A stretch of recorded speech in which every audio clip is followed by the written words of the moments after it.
In today's video, I'm going to share with you a few of my favorite exercises for building a fast athlete from the ground up. That's right. I'll talk to you about the best exercises for building an athlete who has lumbopelvic control and can stack their head directly over their hips, thereby reducing the likelihood of hamstring injury. I'll show you my top 3 drills for acceleration as well as top speed. Team sport athletes, especially developing athletes, run differently than high-level track athletes. Many coaches make the mistake of looking at high-level sprinters and trying to apply these techniques to their athletes. It's like giving a new driver the keys to a race car. It's just way over their head. In fact, it might surprise you to learn that almost none of my team sport athletes have done any sprint training when they come to train with me. Or they do sprints, but they're at the end of practice. This, my friend, is glorified conditioning. Your athletes need to and want to stand out.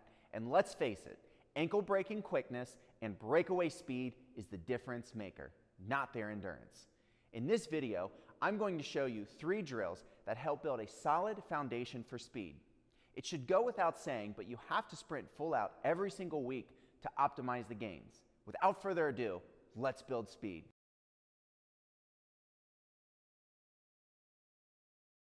Some coaches don't believe that you can improve the mechanics with core control exercises. Research has shown time and again that you can improve the technical foundations by creating a more organized hip position that not only reduces injury risk, but also improves the length-tension relationships of muscles to optimize performance. The first exercise I want to talk about for the prep is the single leg lower. This activity allows us to use the ground as a frame of reference to keep our hips, trunk, and head in alignment, just like we would want to see with upright sprinting. It allows us to make sure that we use a little bit of assistance from the band to create separation just at the hip and not through the lumbar spine. This movement is really simple, but it gives athletes a great frame of reference for how to build the proper orientation of their body. The downward dog to push-up allows us to invert our body, loosening tension on the entire backside and shifting our center of mass back. If you hold this position and take an inhale, athletes can feel the entire back of the body expand. For this reason, it's a simple exercise to include in your sprint warm-ups. And last, the single leg Romanian deadlift to cross connect. This is a standing version of the leg lower that we just worked on. By adding in the cross connect, we can continue to work on shifting everything back as we reach one side of our body to the other. We're looking for hips that are level to the ground, a leg that's relatively straight, and weight evenly distributed through the entire foot.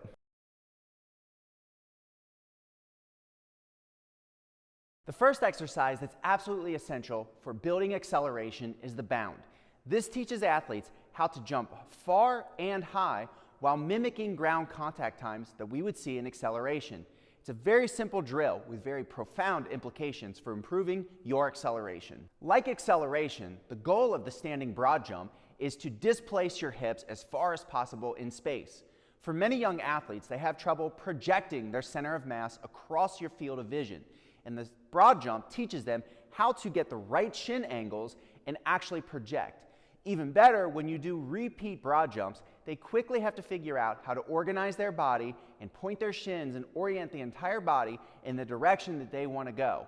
Athletes will quickly learn that by jumping too high or too low, they won't optimize their distance. For this reason, the broad jump is an absolutely essential exercise for young athletes learning how to improve their acceleration.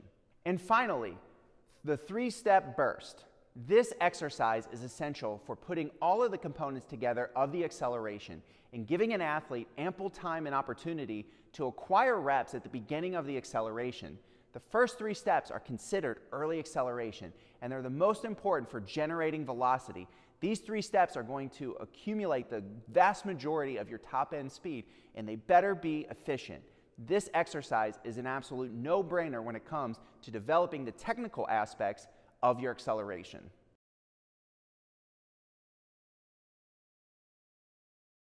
When it comes to maximum velocity, there's a couple changes that we see in terms of the position and orientation of the body.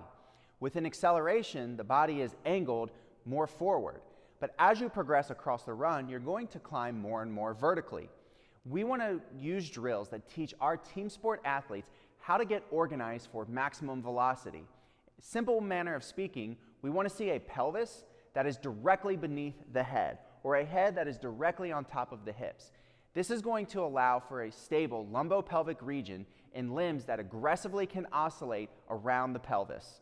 One of the first activities that I love for helping team sport athletes improve their maximum velocity mechanics is the bent leg scissor bound. This reinforces the posture that we're looking for, a stable pelvis with a head stacked directly on top of it. Because of the nature of this exercise, athletes are going to hit slightly in front of their center of mass. Many athletes spend too much time projecting their shins out too far or hanging out on the ground too long, creating very long ground contact times. This activity reinforces quick ground contact times with thigh angular velocity increasing, meaning they're going to snap their leg back to the ground in a very rapid fashion, something that we know is associated with faster speeds. One of the hallmarks of elite sprinters is that they are able to generate higher forces earlier in ground contact. By contrast, a lot of team sport athletes spend too much time on the ground, opting to land a little bit too far in front of their center of mass and waiting for a really long ground contact time to push themselves forward. While backside is not a bad component of sprinting at maximal speed, you have to be able to get your thigh behind your body to create adequate push. We find that team sport athletes spend too much time in this phase of running. And for that reason, the dribble is an excellent activity to teach the athletes how to bias a little bit more front side and actually start to generate forces early by attacking down to the ground with their limbs. And finally, maximal hopping.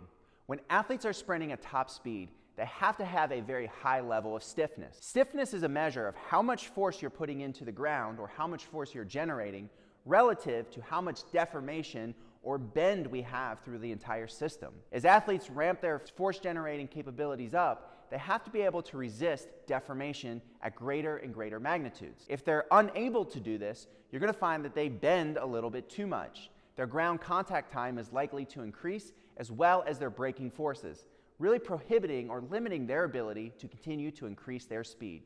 By working on the single leg hop, we can improve their stiffness, and ultimately, that can feed into better maximal velocity speeds. Thanks for watching this video. I want to make a couple caveats that I think are really important distinctions when we talk about developing team sport athletes. Number one, we're still developing change of direction in all of our training sessions, whether it's a primary activity or we're working on some of the foundational technical aspects of that. Second, wish I was a better demonstrator for you. A lot of these exercises I did cold. Hopefully that doesn't detract from the information contained in this video. And third, if you're interested in getting more information or learning about the framework that we use to build fast athletes faster, check out the Speed Simplified webinar in the video below. And then please like, comment, and subscribe. Let me know what you guys think. I'd love to give you more content to help you build fast athletes faster. Take care.